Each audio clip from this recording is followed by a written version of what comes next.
All right, lesson 2.10 is the inverses of exponential functions. And so our skills and learning objectives are going to use the general form of a log function to evaluate and graph. We're going to f of x equals log base b of x and g of x equals b to the x. If g of f of x is equal to f of g of x is equal to x, then f of x and g of x are going to be inverse functions. Graphs of inverse functions are reflections across the line y equals x. We're going to analyze exponential and log graphs for domain, range, end behavior, concavity, asymptotes, increasing and decreasing. And we're going to determine whether a function behavior is exponential or logarithmic form from proportionality of input and output values. All right, so part A starts out here. It says the general form of a log function is f of x is equal to f of x equals a log base b of x with base b, where b has to be greater than 0 but not equal to 1, and a cannot equal 0. Let's explore the graphical relationship between exponential and logarithmic functions. So example 1 says use the exponential function y equals 2 to the x.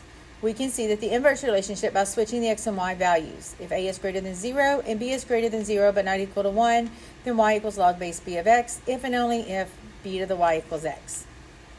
So it wants us to graph y equals b to the x, which in this case will be 2 to the x. Then it wants us to graph y equals log base y equals log base 2 of x, and then the line y equals x. All right, so when my x is negative 2, I'm just going to do the first one there. I'm going to graph y equals 2 to the x. So when I plug in x is 2, I get 2 to the negative 2, which is 1/4. When I plug in negative 1, I get 2 to the negative 1, which is 1/2. Plug in 0, we get 2 to the 0, which is 1. Plug in 1, we get 2 to the first. And then plug in 2, we get 2 squared. All right, now this is an exponential function, so we learned back before the break there that it's going to have a horizontal asymptote at y equals 0.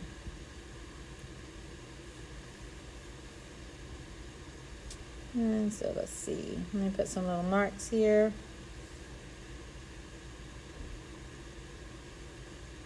Let's do 5 in each direction.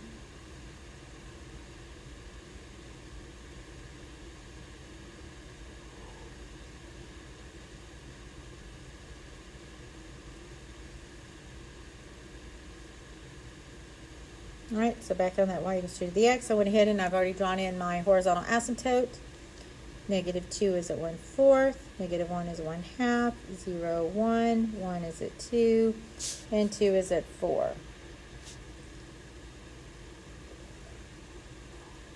And so we can see our graph looks like that. Now, for my log function, I'm going to graph the y equals log base 2 of x. All right, but when I change this is just y equals log base 2 of x, or I'm going to write it as log base 2 of x equals y instead, because then I know I can take it to exponential. My base is 2 to the y, which is y, will equal x. So this time I can actually pick some y values, plug them in, and solve for x. And so I'm going to pick y values of negative 2 to positive 2. And then when I go to solve them from x, 2 to the negative 2 is 1/4. 2 to the negative 1 is 1/2. 2 to the 0 is 1. 2 to the first is 2, and 2 squared is 4. Now if you notice, that is just the x and y of the exponential switch. Remember, we've talked about in class that inverses and exponential functions, I'm sorry, not inverses, logarithms and exponential functions are inverses of each other. So in that case, I know I'm no longer going to have a horizontal asymptote. I'm a vertical asymptote, not at y equals 0, but at x equals 0. So when I go to graph this one, we've got that vertical asymptote at x equals 0. And then I can plot my points.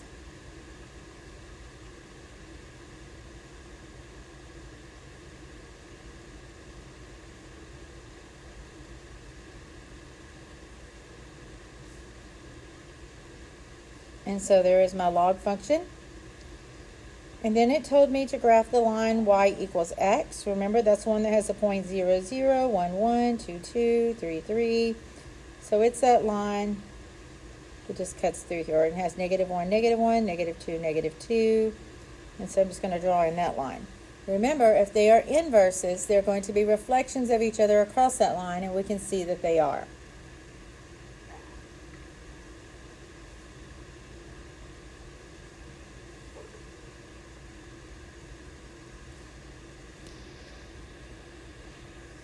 All right, example 2 says graph y equals log base 2 of x. Analyze a function where our base is greater than 1. All right, so we just looked at this. I'm just going to pull that table from the previous one. So we had said that log base 2 of x had that vertical asymptote at x equals 0. And it had the ordered pair 1/4, negative 2, 1/2, negative 1,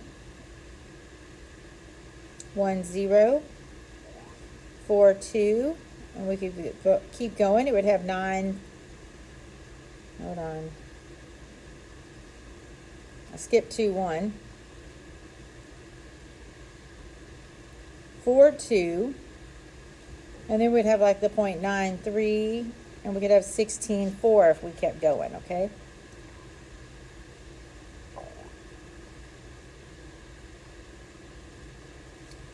So looking at that graph, we can see that the domain is going to start at 0 but not include it because that's a vertical asymptote, and it's going to go to infinity. My range keeps going down and it keeps going up, so negative infinity to infinity.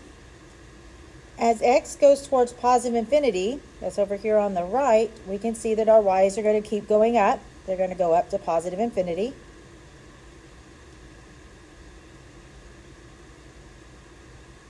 The limit as x goes towards 0 right here. You see as x is getting closer to 0, the y's are getting smaller.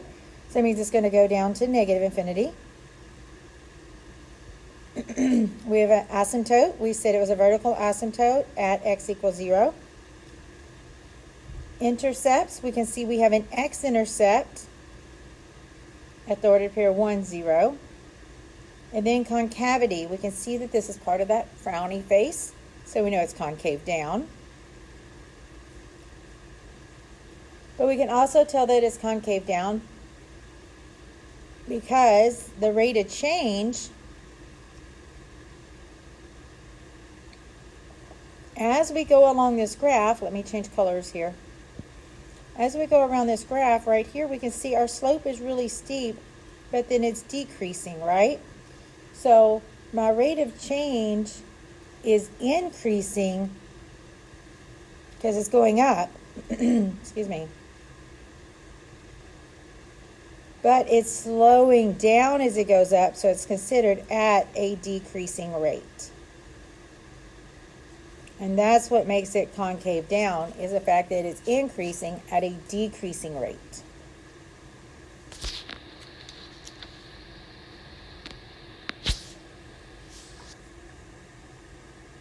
All right, then we have y equals log base 1/2 of x. So let's do the same thing. So I'm going to make myself a little table over here on the side. So we got log base 1/2 of x equals y, which means my b to the y equals x. So make myself a table here, and I'll pick some y values to plug in so I can solve for x. So when I do 1/2 to the negative 2, remember the negative is going to make the fraction flip, so this is the same as 2 squared, which is 4. So I'm going to do 1/2 to the negative 1. The negative is going to make the fraction flip, so it's 2 to the positive 1, which is 2. 1/2 to the 0 is 1. 1/2 to the first is 1/2. And then 1/2 squared is 1/4. And it's a log function, so we have a vertical asymptote, and it didn't shift to the left or right, so it's going to be at x equals 0.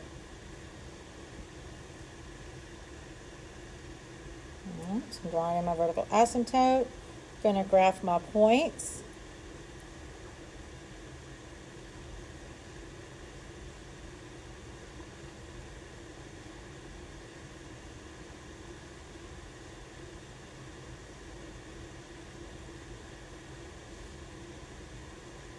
And our graph is doing something like that.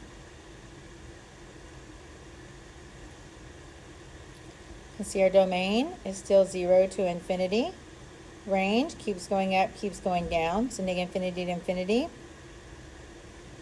Now as my x is going towards positive infinity over on the right, I see my graph is going down, so it's going to go down to negative infinity. As my x's go towards 0, I can see that my graph is going up, so it's going to go up to positive infinity. We already said we had a vertical asymptote at x equals 0. I have an x-intercept at 1, 0. And this time it is concave up. We can look at the graph and see it's a piece of a smiley face, but also we can see that our rate of change, it's going down, so the rate of change is decreasing.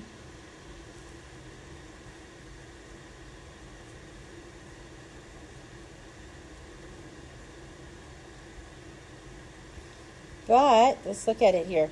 So if I'm looking at that rate of change, I can see them going down, so we're decreasing, but each time we're getting less and less of a decrease. So it's decreasing at an increasing rate.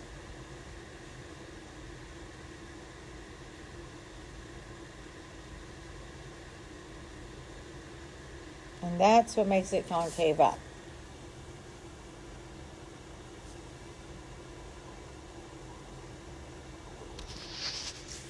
All right, since every log function is the inverse of an exponential function, we can think of every input value of an exponential function as the output value of a logarithmic function. Consider your savings account that you want to know the year when your initial investment will double. Consider the following scenario. Example 4. Suppose you invest $2,500 in an account that pays an annual interest rate of 6% compounding continuously. We know the balance in the account after t years can be found by the model A of t is equal to 2,500 e to the 0.06t. A says use a table of value for A of t to graph a log model that will display the account balance as the input with the year as the output. And B says estimate how many years before your $2,500 initial investment will double. All right, so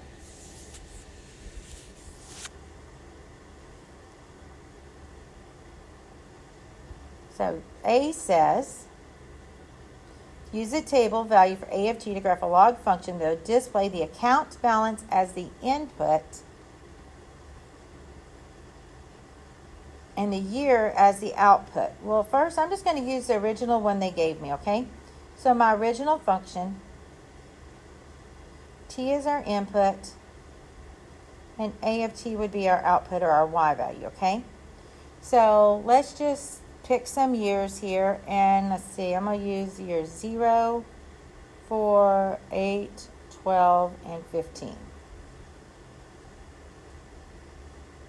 All right, so different ways to do it. I can plug 0 in. That would just give me the 2,500.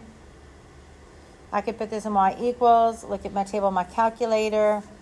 I could put it in y equals. I could look at the graph and find the value. Different ways to do it, okay? So when t is 4, the account balance will be $31,7812. After 8 years, we'll have $4,040.19.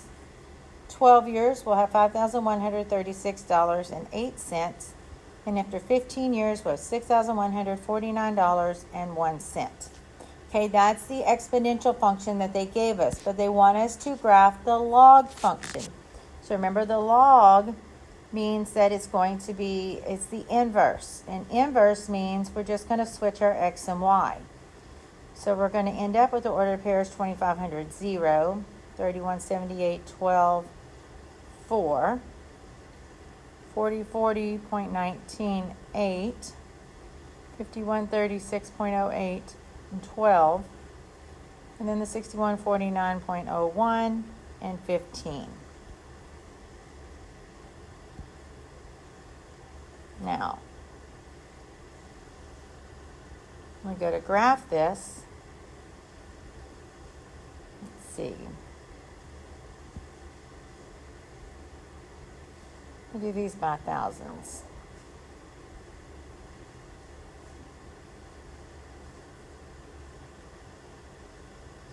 I'm giving too much space. Let me do this. I know I don't need the negative side, so I'm just going to drop the negatives. And all of my y's are positive, so I'm going to drop them as well. All right.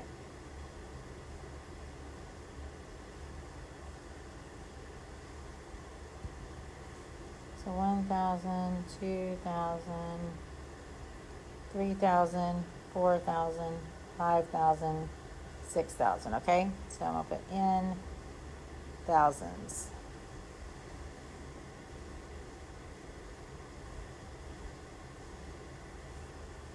And this is time. No, it's not. This is money. And then here we have the time. And this is just going to be in years. So I need to go to 15.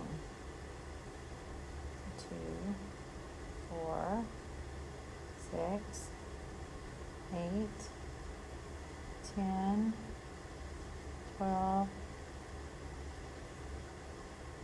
15. All right. So then we can just graph this.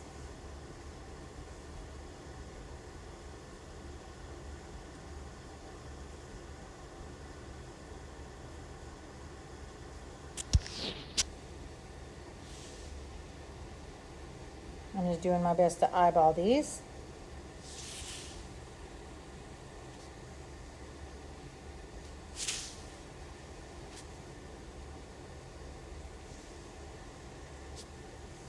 Okay.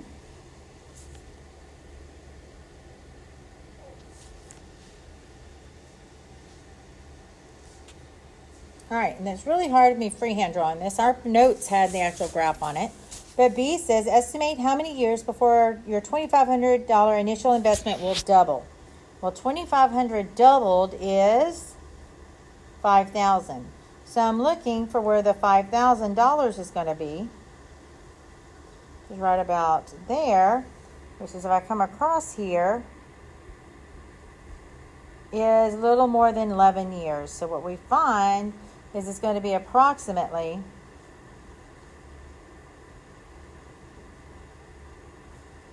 11.5 years to double.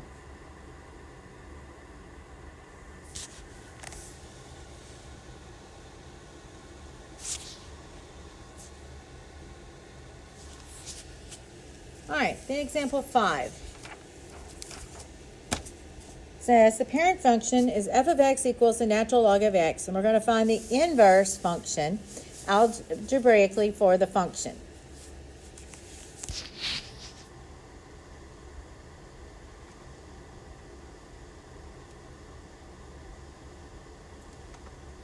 So let's see. So algebra, I'm going to do this up here because it didn't really give me room.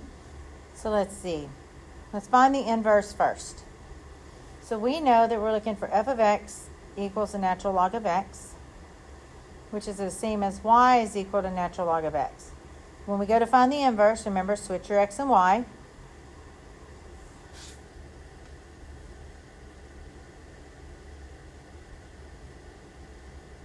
And then it told us up here, I didn't read it, but it says your natural log of x is the same as log base e of x. So I'm going to rewrite this then. So this is going to be, instead of natural log, I'm going to write that as log base e, and then it's y this time. So I can actually change this to exponential. So my base is e to the y, which is x, will equal y. So my inverse function is equal to e to the x.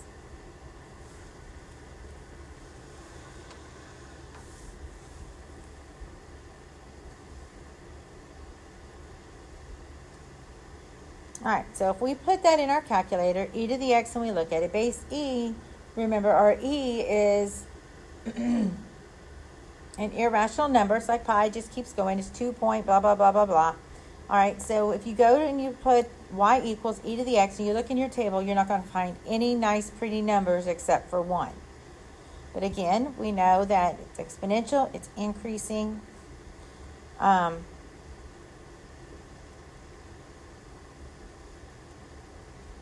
So it says find the inverse function. Okay. And so we're going to look at the graph. But when we graph this, I'm sorry. So we found the inverse function, but we just want to look at that natural log of x. So when I type that in my y equals, I apologize, I was wrong on the e to the x. I didn't read the problem. I didn't interpret well. So, but what I'm trying to say is we're going to graph the natural log of x. So I plug it in my calculator. I look at the graph. I can still tell that nothing's being shifted to the left or right. So I still have that vertical asymptote at x equals 0. All right, it's still a log function that hasn't shifted left or right. So I know that my domain is still going to be 0 to infinity. And my range is still going to be negative infinity to infinity.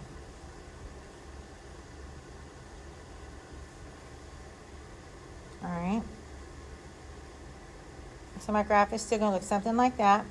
But if I look at my table, I can find there is one nice pretty point right there, which is that 0.10. That is your x-intercept of all parent log functions, okay?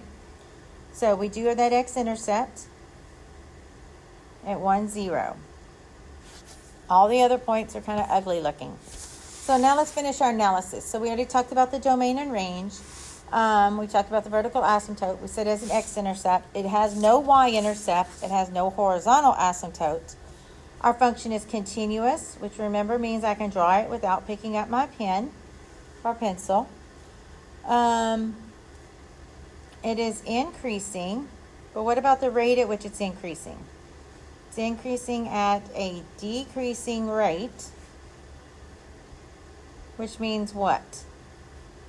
As far as concavity, it means it is concave down. And then we can talk about the end behavior. So we can see the limit as x goes from 0 towards 0 from the right. F of x is going to be going down to negative infinity. And the limit as x goes towards positive infinity, we can tell that our graph is going to keep going up to positive infinity.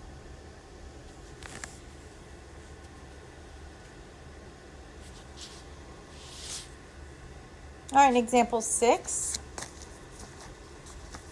it says graphing a log function and its inverse. So it says given f of x equals 2 times log base 2 of x plus 1. We're going to graph f of x. We're going to find the inverse algebraically. We're going to graph the inverse, and we're going to analyze. All right, so a little bit of work here. So our function is f of x equals 2 times log base 2 of x plus 1. The parent function here is just y equals log base 2 of x. So the parent function would be 2 to the y equals x in exponential form. And so I'm going to come up with a parent table, picking those y values, because that's the same side as a 2, and plug in and solve for x. So 2 to the negative 2, 2 to the negative 1, 2 to the 0, 2 to the first, and 2 squared. Now, we have some transformations going on in this. This says we have x plus 1. Remember, x's always do the opposite, so that means we're going to subtract 1. Anything not inside with the x is going to affect the y. So this 2 times affects the y, so my y is times 2. So I'm going to take all those y values, and I'm going to multiply them by 2. And I'm going to go back, I didn't do it, I'm going to take all these x values, and I'm going to subtract 1.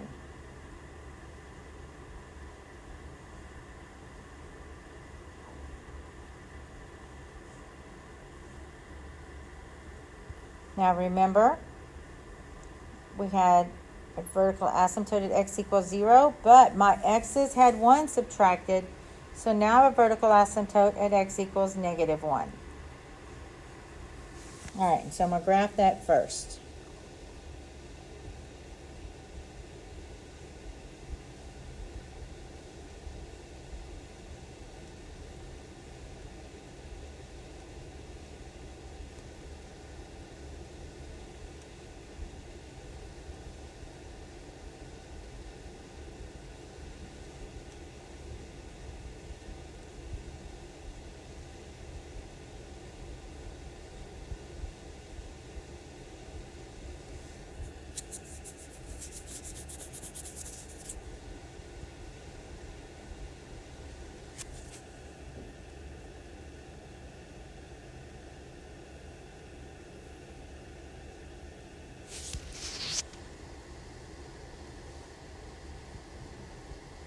All right, B. So all of this, actually, let me write this. All of this was for A over here. B, I'm going to do up here. B says we're going to find the inverse algebraically. So remember, this is y equals 2 log base 2 of x plus 1. So I'm going to switch my x and y.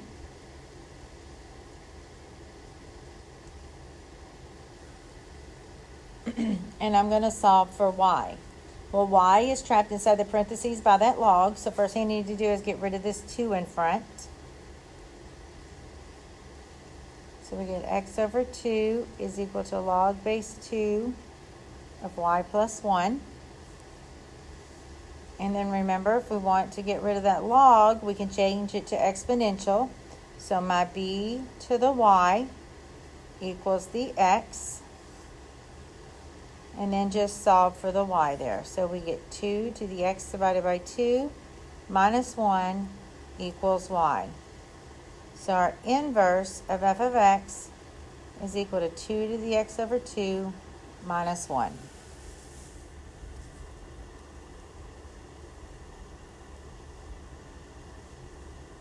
Now it wants us to graph the inverse. So I could pick some x values, plug it in and solve for y, but I also know that the inverse just means switch my x and y. So I'm going to take my table I had and I'm going to switch my x and y.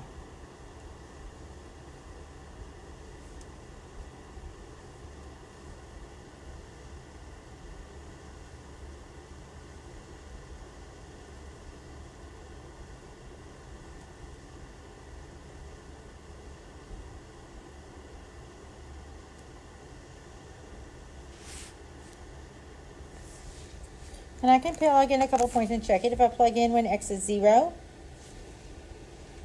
I would get 2 to the 0 over 2, which is just 2 to the 0, which is 1, minus 1, which is 0. So that one worked. I could plug in, let's see, 2. So 2 to the 2 over 2 is just 2 to the first, which is 2, minus 1, which is 1. And so we can see we just checked both those ordered pairs and they worked, okay? Let me erase that, I'm going to need that room. All right, and so we can graph them. Also, remember, I forgot to write it, but I had a horizontal asymptote at x equals negative 1. A vertical asymptote at x equals negative 1. So now I have a horizontal asymptote at y equals negative 1 when I graph my inverse.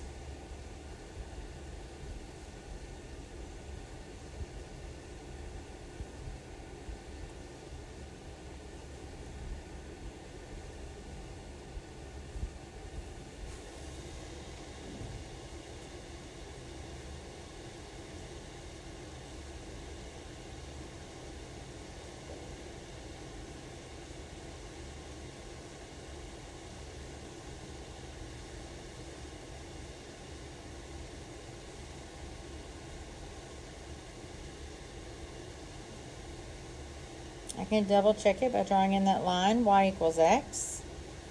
Remember, if they really are inverses, they're going to be reflections across that line, in which they are.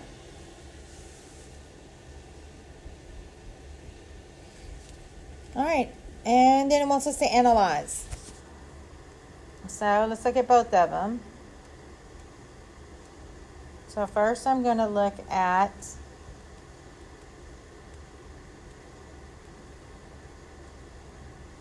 I'm just going to write f of x. All right, so first let's look at f of x. Our domain is from negative 1 to infinity. Negative 1 is not included as an asymptote. Our range keeps going down and it keeps going up. The limit as x goes towards positive infinity, it keeps going up to infinity. The limit as x goes towards negative infinity, which really for this one's going to be from the positive side of the 0, it's going to go down to negative infinity. Asymptotes, we have that vertical asymptote at x equals negative 1. Intercepts, we have an x and y intercept at 0, 0. And concavity, it is concave down because it is increasing at that decreasing rate.